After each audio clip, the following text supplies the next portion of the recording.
சொல்லி பாருங்க. இது ஒரு 40 நாள் செஞ்சு பாருங்க. கண்டிப்பா உங்களுக்கு ஒரு மாற்றம் வருதா இல்லையா பாருங்க. அப்படி ஒரு அருள்நிலையை கை கொடுக்க கூடியது நம்முடைய அருட்பெரும் ஜோதி மகா மந்திரம். இதுதான் என்னுடைய தனி சிறப்பு. சாதாரண சிறப்பு இல்லை, தனி சிறப்பு. ஏன்னா இங்க உண்மை தெரியாது. மகாமந்திரம் சொன்னா நல்லதுன்னு தெரிஞ்சுக்கிருப்போம். அதுல இத்தனை சீடு வருது, இத்தனை அடி வருது, இவ்வளவு சொல்லுவோம். அது வந்து எங்க மூலம் அடைய முடியும்? அதுக்கு பேசே அணுக்கள் தான் என்ற ஒரு சிந்தனை நம்முடைய உள்ளத்தில் உதிர்ந்து விட்டால், நம் அறிவில் விளக்கி விட்டால், நம்முடைய வழிபாடு இப்ப வேற மாதிரி மாறிடும். இதுவரை அணுக்களை பத்தியே நம்ம தெரியாம, அணுக்களுடைய செயல்பாடு தெரியாம நம்ம சாமி கொண்டிருந்தோம். ஐயா பார்த்துப்பாரு, ஐயா செய்வார்னு செய்வார் தான். ஆனா எப்ப செய்வாரு, எப்படி செய்வாரு, உணர்ந்து செய்தால்தான் காரியப்படும்.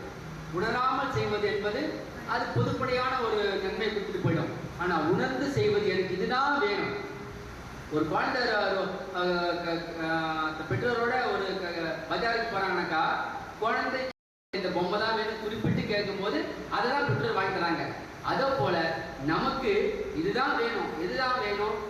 உள்ள இருக்கிற அருட்பெருஞ்சோதி ஆற்றல், இந்த சிரசுல இருக்கிற ஆற்றல், உயிரில் இருக்கிற ஆற்றல், உடலில் உள்ள ஆற்றல் எல்லாம் வெளிப்படணும். அதுக்கு இந்த மகாமந்திரம், நீ கொடுத்த மகாமந்திரம் நீங்க அனுபவிச்சு நீங்க அருட்பெருஞ்சோதி வடிவா இருக்கிறீங்க. அப்ப